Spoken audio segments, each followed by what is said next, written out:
सनातन संस्कृति के प्रचार प्रसार और विश्व शांति का संदेश लेकर रायपुर के युवा सनातनी लखन यादव एक बार फिर लंबी पदयात्रा पर निकल पड़े हैं। उनके जीवन की तीसरी धार्मिक पदयात्रा है।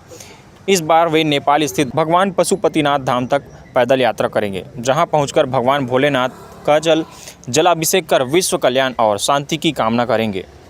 यात्रा प्रारंभ करने से पूर्व उन्होंने अपने आराध्य मातंगी धाम के पीठाधीश्वर प्रेमा साई महाराज का आशीर्वाद प्राप्त किया। प्रेमा साई महाराज ने लखन यादव की सफल एवं मंगलमय यात्रा की कामना करते हुए भगवान से उनके उत्तम स्वास्थ्य और सुरक्षित यात्रा के लिए प्रार्थना की।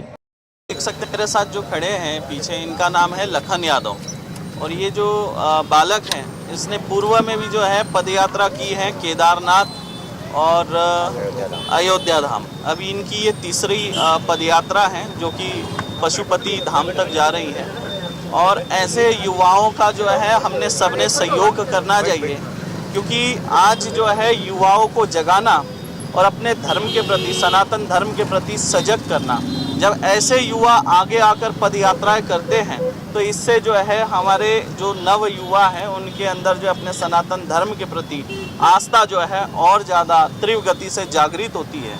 पदयात्रा का उद्देश्य क्या है? पदयात्रा का उद्देश्य ये है कि आज जिस तरह आप देख रहे हैं कि विश्व में युद्ध हो रहे हैं और चारों तरफ जो है हाहाकार मचा हुआ है और कहीं ना कहीं विश्व में जो युद्ध हो रहे हैं अनेक देशों में, उसके उन युद्ध से उठता हुआ जो धुआं है कहीं ना कहीं भारत देश में भी रहने वाले हर एक नागरिक को प्रभावित कर रहा है, चाहे वो महंगाई की बात बोलो या हर तरीके से परेशान कर रहा है। तो जो है इस यात्रा का उद्देश्य है कि विश्व में जो है शांति स्थापित हो और गौ माता की जो है रक्षा हो, इसलिए जो है ये उद्देश्य है इस पदयात्रा। इस यात्रा में मेरे साथ इनके साथ जो है मेरा आशीर्वाद रहेगा कि इनकी यात्रा सफल हो और हमारे जितने भी पूरे भारतवर्ष में माँ मातंगी दिव्य धाम से जुड़े हुए जितने भी भक्तजन हैं उन सभी को मैं इस आप सभी के माध्यम से संदेश देना चाहता हूँ। एवं जितने हिंदू संगठन हैं वो सभी जो है इनका जो है सहयोग करेंगे, जहाँ भी ये पहुँचे इनके रुकने की व्यवस्था, भोजन की व्यवस्था करें, क्योंकि ये जो है हमारे कहीं ना कहीं युवाओं को जगा रहे हैं, उनके लिए प्रेरणा का स्रोत बन रहे हैं कि सनातन धर्म के प्रति आज युवा जागरूक हो रहा है। जिस आयु में जो युवा है आजकल आप देख रहे हैं कि नशा पानी जिस तरह से आगे बढ़ रहा है, कई उनके जीवन में ऐसे होते हैं कुनीतियाँ लेकर वो चलते हैं, लेकिन आज जो है ये एक प्रेरणा दे रहे हैं, सनातन धर्म के लिए युवाओं को जगा रहे हैं और इनको देख के हजारों युवा आगे आएंगे और इस तरह की पदयात्रा करेंगे और कहीं ना कहीं इससे सनातन धर्म को फायदा होगा।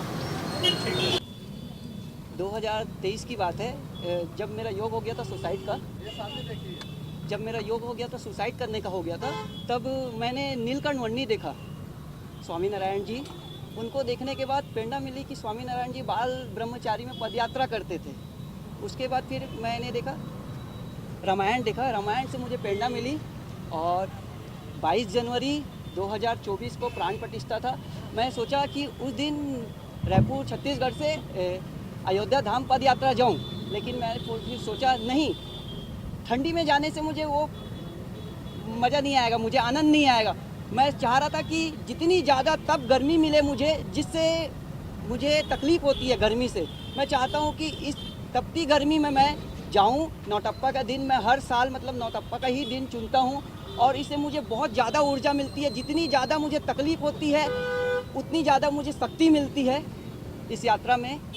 और इस यात्रा में मैं आपको एक चीज़ बता दूँ, मुझे रास्ते में बहुत सारे सेवक भी मिलते हैं और बहुत सारे लोग मुझे तंग करने वाले भी मिलते हैं। और इस रास्ते में मुझे अगर तंग करने वाले नहीं मिलेंगे तो यात्रा का आनंद ही नहीं मिलेगा। इसीलिए यात्रा में जब तक कोई ना कोई आता है बांधा डालने के लिए, तो प्रभु जी आपको वहाँ से जागरूक करते हैं, बेटा कि तेरा मन अभी क्या हो रहा है, तू कहीं पीछे तो नहीं जाएगा ना।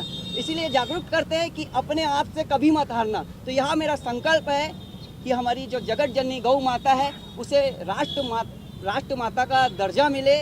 हमारे श्री नरेंद्र मोदी जी से हमारी यही कामना है।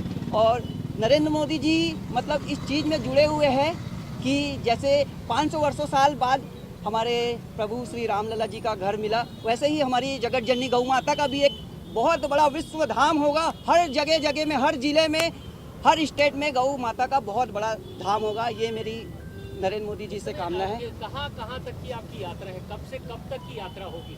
ये यात्रा मौसम विभाग के हिसाब से रहेगी। हालांकि ये यात्रा 35 दिन से 45 दिन की होगी। रायपुर से बिलासपुर, कटघोरा, अंबिकापुर, बलरामपुर, गढ़वा, गया, पटना, मोतिहारी, रक्सौल बॉर्डर से 120-30 किलोमीटर पड़ेगा आपका पशुपतिनाथ धाम नेपाल। संदेश क्या देते जाएंगे आप पदयात्रा के दौरान? संदेश यही देना है कि जो आज की युवा पीढ़ी है, मैं सही नशे पानी से मुक्त हो जाए। और मैं सही बताऊं तो मेरी हिम्मत नहीं है पद यात्रा करने की। ये स्वयं हमारे भोलेनाथ जी ने प्रेरणा दी है कि बेटा तू चल, मैं तुम्हारे साथ हूँ।